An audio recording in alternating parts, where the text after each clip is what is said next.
नमस्कार, स्वागत है आप सभी का। मैं हूं प्रीति सिंह। इस वक्त की अहम खबरों के साथ बुलेटिन की शुरुआत करेंगे, लेकिन उससे पहले बात कोविड महामारी से बचाव की। कोरोना महामारी के खिलाफ पूरा देश एकजुट होकर लड़ रहा है। आप भी हमारे साथ सुरक्षा और बचाव के एहतियाती उपायों का संकल्प लें। अपना मास्क अच्छी तरह से पहनें, 2 गज की दूरी का पालन करें, सुरक्षित दूरी बनाए रखें, साथ ही हाथों को बार बार धोएं। और अब शुरुआत करते हैं मुख्य समाचारों के साथ। पीएम आवास योजना ग्रामीण के तहत उत्तर प्रदेश के लिए 2,691 करोड़ रुपए जारी। 6 लाख से अधिक लोगों को मिलेगा फायदा। प्रधानमंत्री नरेंद्र मोदी ने कहा, आत्मविश्वास बढ़ने से आत्मनिर्भर भारत को मिलेगा बल।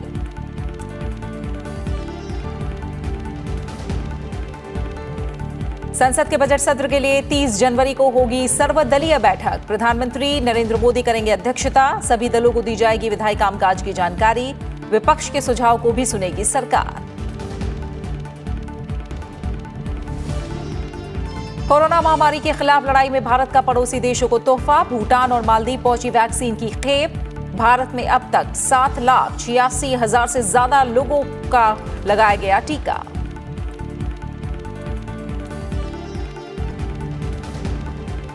सरकार और किसान संगठनों के बीच 10वें दौर की वार्ता संपन्न। 22 जनवरी को होगी अगली बैठक।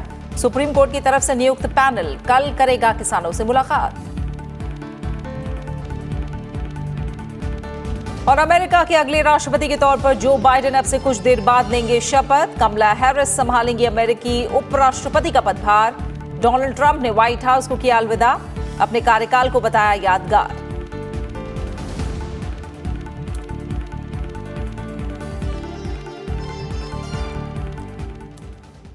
और अब खबरें विस्तार से। संसद के बजट सत्र के लिए सरकार ने सर्वदलीय बैठक बुलाई है।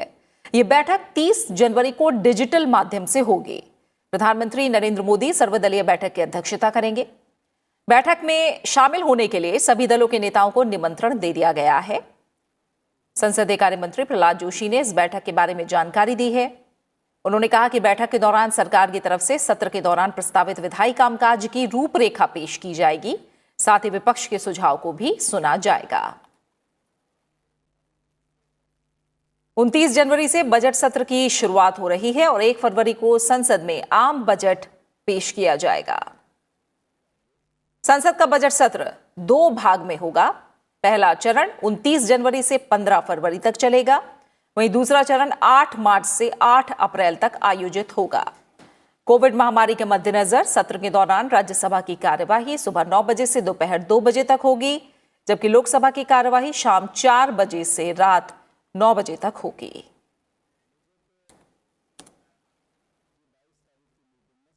प्रधानमंत्री नरेंद्र मोदी ने कहा है कि आत्मनिर्भर भारत का सीधा संबंध देश के नागरिकों के आत्मविश्वास से है और अपना मकान इंसान के आत्मविश्वास को कई गुना बढ़ा देता है।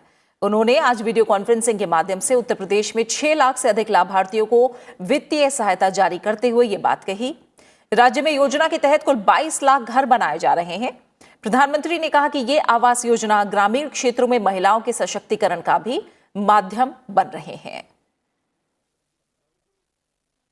प्रधानमंत्री नरेंद्र मोदी ने बुधवार को वीडियो कॉन्फ्रेंसिंग से उत्तर प्रदेश में 6,10,000 लाभार्थियों को प्रधानमंत्री आवास योजना ग्रामीण के तहत करीब 2,691 करोड़ रुपए की वित्तीय मदद जारी की। इस मौके पर उन्होंने कहा कि प्रधानमंत्री आवास योजना आत्मनिर्भर भारत का प्रतीक है।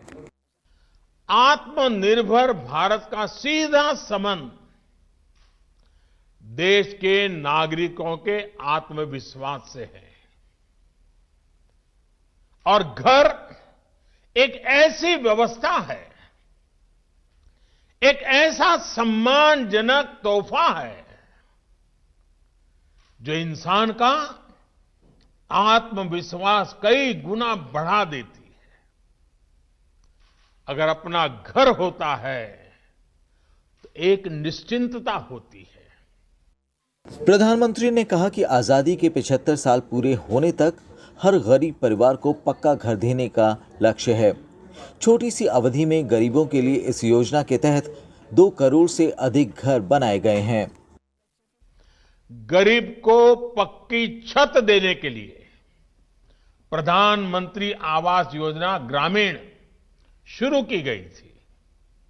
देश ने आजादी के 75 साल पूरे होने तक हर गरीब परिवार को पक्का घर देने का लक्ष्य तय किया था।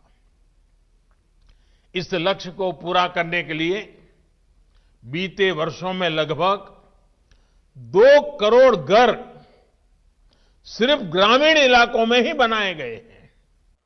प्रधानमंत्री ने घरों को महिला सशक्तिकरण का उदाहरण बताया। उन्होंने कहा कि ये योजना ग्रामीण भारत में महिलाओं को सशक्त कर रही है। ये आवास ग्रामीण क्षेत्रों में महिलाओं के सशक्तिकरण का भी एक बहुत बड़ा माध्यम बन रहे हैं, क्योंकि अधिकतर आवास घर की महिलाओं के नाम पर ही आवंटित किए जा रहे हैं। जिनके पास जमीन नहीं है, उन्हें जमीन का पट्टा भी दिया जा रहा है।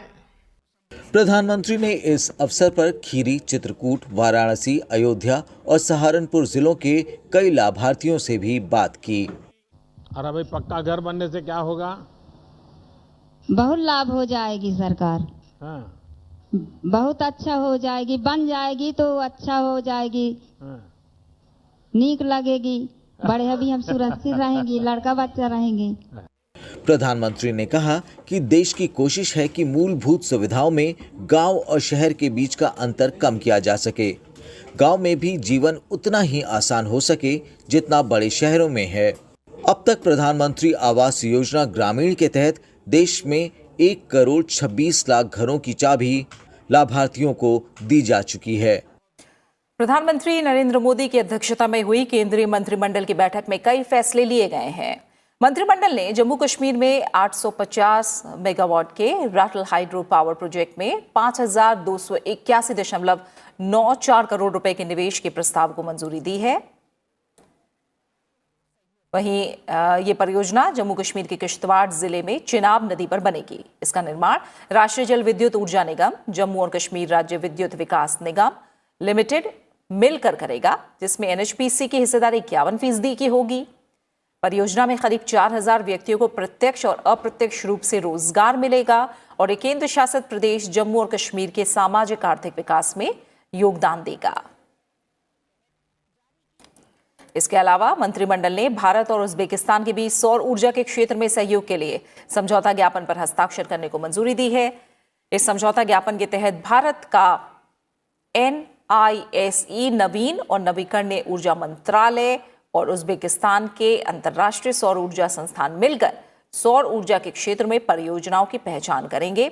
इसमें सोलर, फोटोवोल्टिक, भंडारण प्रौद्योगिकी और प्रौद्योगिकी का हस्तांतरण भी शामिल है।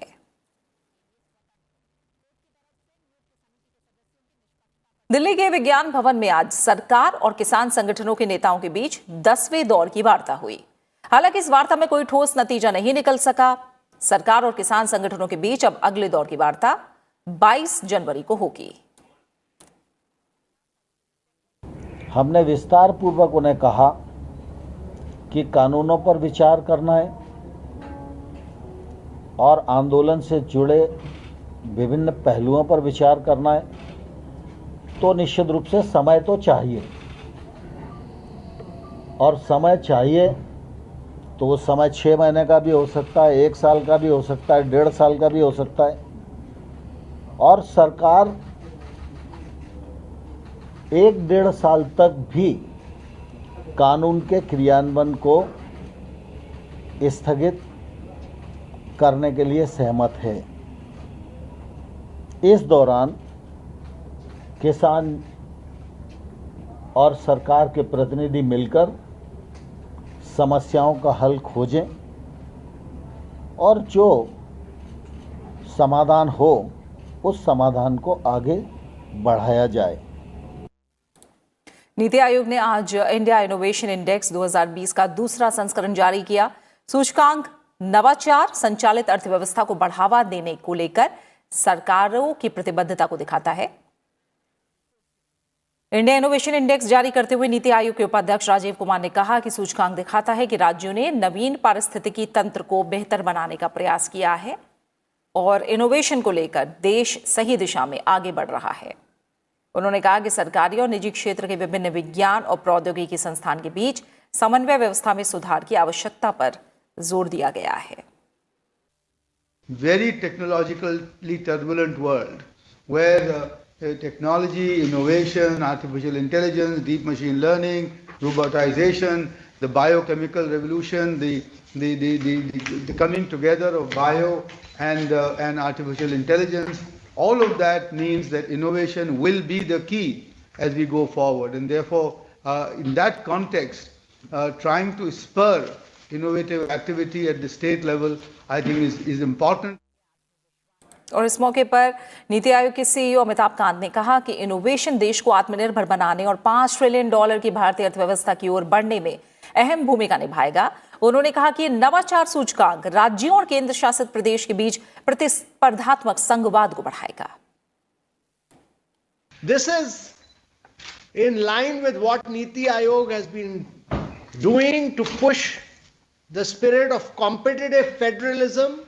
We have done this in health, in education, in hospitals, in many other areas. And we believe that as we march towards becoming a $5 trillion economy, innovation will play a key role in upholding the spirit of Atmanirbhar Bharat. दूसरे innovation index में कर्नाटक पहले, महाराष्ट्र दूसरे और तमिलनाडु तीसरे स्थान पर रहा। उत्तर पूर्व और पहाड़ी राज्यों की श्रेणी में हिमाचल प्रदेश पहले स्थान पर है, उसके बाद उत्तराखंड और मणिपुर का स्थान है। वहीं केंद्र शासित प्रदेशों और छोटे राज्यों की श्रेणी में दिल्ली पहले स्थान पर है, जबकि चंडीगढ़ ने अपना दूसरा स्थान बरकरार रखा है। इस सूचकांक में राज्यों और केंद्र शासित प्रदेशों को तुलना के लिहाज से 17 प्रमुख राज्यों, 10 पूर्वोत्तर और पहाड़ी राज्यों के अलावा 9 छोटे राज्यों और केंद्र शासित प्रदेशों में विभाजित किया गया है।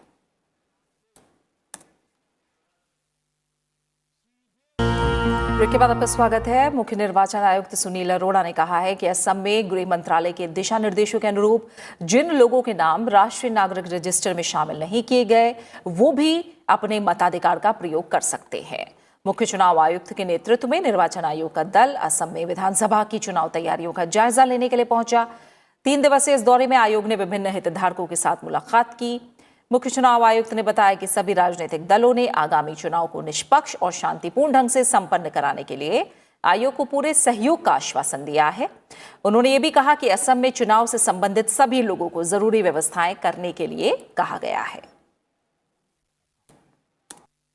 That press note was issued by MHA that non-inclusion of a person's name in NRC does not by itself amount to him/her being declared as a foreigner.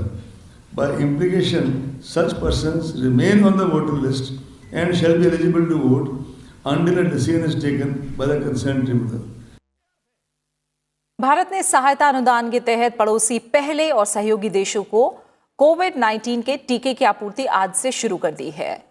इस कड़ी में आज भूटान और मालदीव को टीके की खेप भेजी गई। विदेश मंत्री एस जयशंकर ने ट्वीट करके इसकी जानकारी दी। श्रीलंका, अफगानिस्तान और मॉरिशस को आपूर्ति आवश्यक नियामक मंजूरी के बाद शुरू होगी। मालदीव के राष्ट्रपति इब्राहिम मोहम्मद सोली ने प्रधानमंत्री नरेंद्र मोदी और भारत के लोगों को इस मदद के लिए धन्यवाद दिया है। वहीं मालदीव के विदेश मंत्री अब्दुल्ला शाहिद ने कहा कि मालदीव कोविशील्ड वैक्सीन की 1 लाख खुराक मिलने से खुश है। मालदीव भारत से टीके प्राप्त करने वाले पहले देशों में से है। हमेशा की तरह भारत किसी भी संकट में मालदीव के साथ मजबूत और स्थिर खड़ा है। मंगलवार को विदेश मंत्रालय ने कहा था कि भारत सहायता अनुदान के तहत भूटान, मालदीव, बांग्लादेश, नेपाल, म्यांमार, सेशल्स को कोविड-19 के टीके की आपूर्ति करेगा।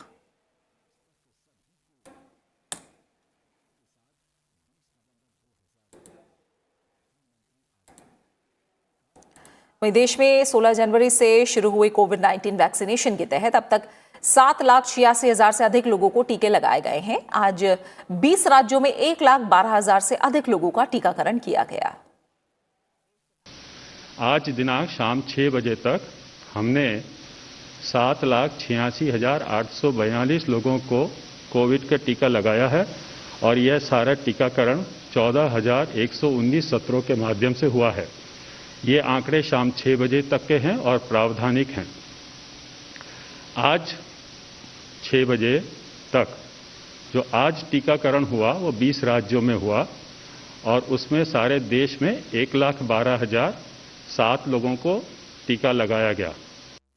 उपराष्ट्रपति एम वेंकैया नायडू ने आज वीडियो कॉन्फ्रेंसिंग के जरिए डॉक्टर समीर शर्मा द्वारा लिखी पुस्तक a text book of urban planning and geography का विमोचन किया।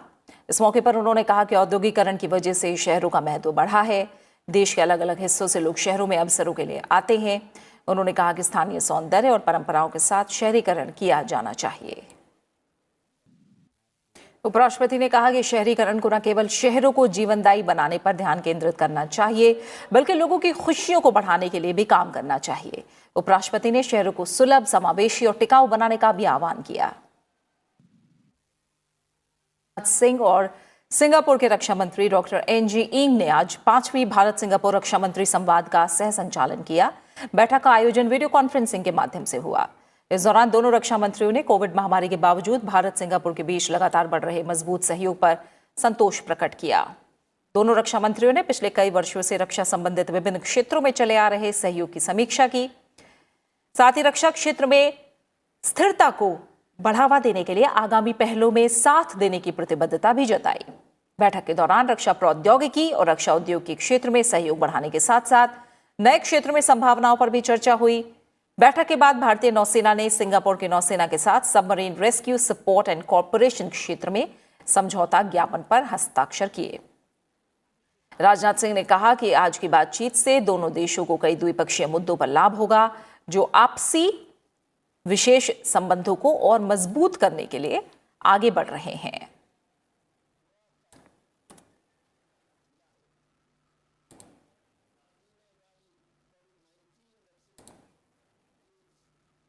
भारतीय वायुसेना और फ्रांसीसी वायुसेना ने आज जोधपुर के वायुसेना स्टेशन पर वायु अभ्यास एक्स डेजर्ट नाइट 21 में हिस्सा लिया। इस अभ्यास में दोनों देशों के लड़ाकू विमान शामिल हुए। यह अभ्यास 24 जनवरी तक चलेगा। इस द्विपक्षीय अभ्यास में भारत की ओर से वायुसेना के मिराज 2000, सुखोई 30, MKI, राफेल और IL-78 की फ्लाइट के दौरान ईंधन भरने वाले विमान AWACS और AEW&C विमान ने हिस्सा लिया, जबकि फ्रांस की ओर से Rafale, Airbus A330 multi role tanker transport, A400M सामरिक परिवहन विमान अभ्यास में शामिल हुए। दोनों देशों के लगभग 175 वायु सैनिक इस अभ्यास में हिस्सा ले रहे हैं। भारतीय वायुसेना और फ्रांसीसी सेना ने मिलकर गरुड़ नाम के वायु सैनिक अभ्यास के 6 संस्करणों का आयोजन किया है। आखिरी गरुड़ अभ्यास जुलाई 2019 में फ्रांस के मोट द मार्सन एयरबेस में आयोजित किया गया था।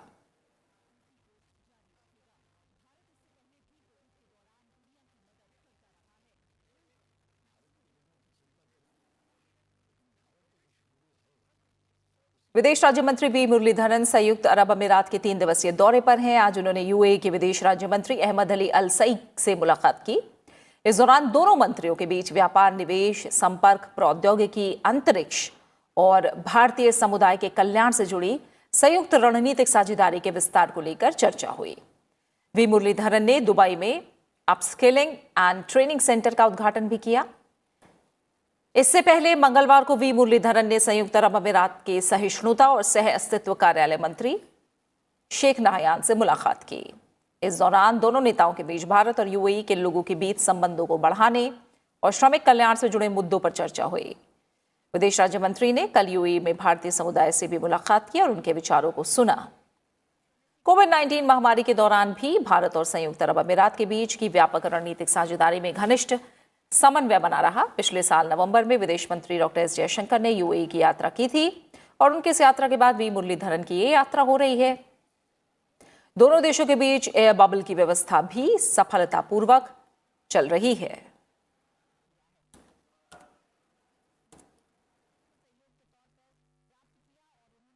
सुप्रीम कोर्ट ने साल 2018 में दिए आधार के फैसले को चुनौती देने वाली समीक्षा याचिकाओं को आज खारिज कर दिया। फैसले में अदालत ने केंद्र की आधार योजना को संवैधानिक रूप से वैध बताया था।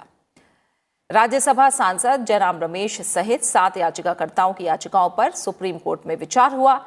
Justice AM Khanwilkar, justice Ashok Bhushan, justice S Abdul Nazir और जस्टिस BR गवई ने फैसले को बरकरार रखने का फैसला लिया, जबकि जस्टिस DY चंद्रचूड़ ने इस मामले में अपनी असहमति व्यक्त की।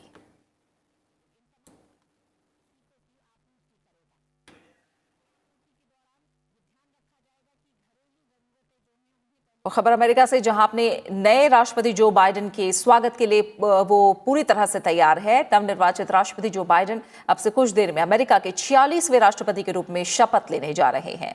शपथ समारोह की थीम अमेरिका यूनाइटेड रखी गई है। समारोह में कमला हैरिस भी उपराष्ट्रपति पद की शपथ लेने के साथ इतिहास रचने जा रही हैं। वो अमेरिका की पहली महिला उपराष्ट्रपति होंगी। शपथ ग्रहण समारोह के लिए वॉशिंगटन DC में अभूतपूर्व सुरक्षा इंतजाम किए गए हैं। कोरोना संक्रमण को देखते हुए लोगों को घर बैठकर टीवी पर ही शपथ ग्रहण समारोह देखने की अपील की गई है। समारोह की आधिकारिक वेबसाइट ने घोषणा की है कि जो बाइडेन और कमला हैरिस को कैपिटल बिल्डिंग के पश्चिमी हिस्से में शपथ दिलाई जाएगी। जो बाइडेन ने शपथ लेने से पहले रिपब्लिकन और डेमोक्रेटिक पार्टी के शीर्ष नेताओं को चर्च में प्रार्थना सत्र में आमंत्रित किया है।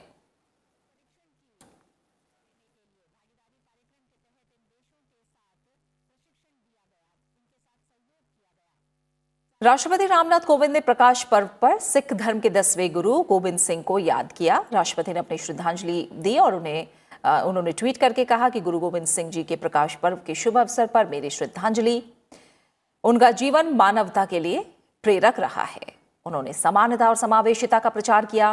वो सिर्फ एक आध्यात्मिक आदर्श नहीं थे, बल्कि एक योद्धा भी थे जो सिद्धांतों के साथ हमेशा खड़े रहे।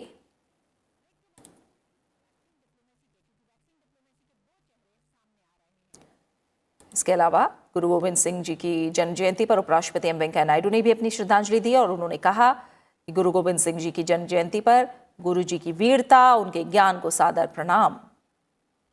गुरु जी का साहस, शौर्य, करुणा और अन्याय के विरुद्ध संघर्ष आज भी मानव जाति को राह दिखाते हैं। उनके आदर्श हर पीढ़ी के लिए प्रेरणा का स्रोत रहेंगे। प्रधानमंत्री नरेंद्र मोदी ने भी गुरु गोविंद सिंह जी की जयंती पर उन्हें याद किया और प्रकाश पर्व की सबको बधाई दी। प्रधानमंत्री ने ट्वीट करके कहा कि गुरु गोविंद सिंह जी को प्रकाश पर्व के पावन अवसर पर नमन करता हूं। उनका पूरा जीवन न्यायपूर्ण और समावेशी समाज बनाने के लिए समर्पित था। उनका सिद्धांत अटूट था। हम उनके साहस और बलिदान को याद करते हैं। प्रधानमंत्री नरेंद्र मोदी ने गुरु गोविंद सिंह जी के 350वें प्रकाश पर्व को भी याद करते हुए ट्वीट किया कि प्रधानमंत्री ने कहा कि 350वां प्रकाश पर्व हमारी सरकार के कार्यकाल में हुआ था। मुझे पटना साहिब में हुए भव्य समारोह की याद है, जहां मुझे जाने का अवसर मिला और गुरु गोविंद सिंह जी के दर्शन का सौभाग्य मिला। केंद्रीय गृह मंत्री अमित शाह ने भी गुरु गोविंद सिंह जी की जयंती पर उन्हें याद किया। अमित शाह ने ट्वीट करके कहा कि खालसा पंथ के संस्थापक दशम गुरु सरबंसदानी गुरु गोविंद सिंह जी ने एक ओर धर्म और मानवता की रक्षा के लिए अपना सर्वस्व अर्पण करके वीरता और त्याग की प्रेरणा दी, तो दूसरी ओर जाति का भेद मिटाकर प्रेम और एकता का संदेश दिया। शस्त्र और शास्त्र के अलौकिक ज्ञान पुंज के चरणों में कोटि कोटि नमन।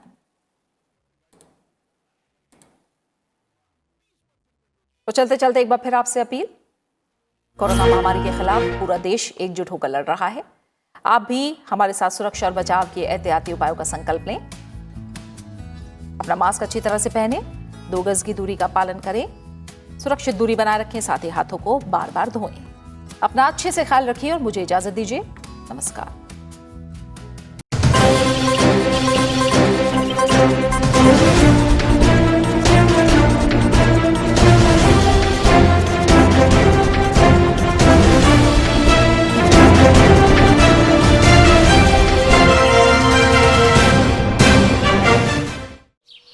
ओ काका, हुआ है शहर, ले आए खाद बीज?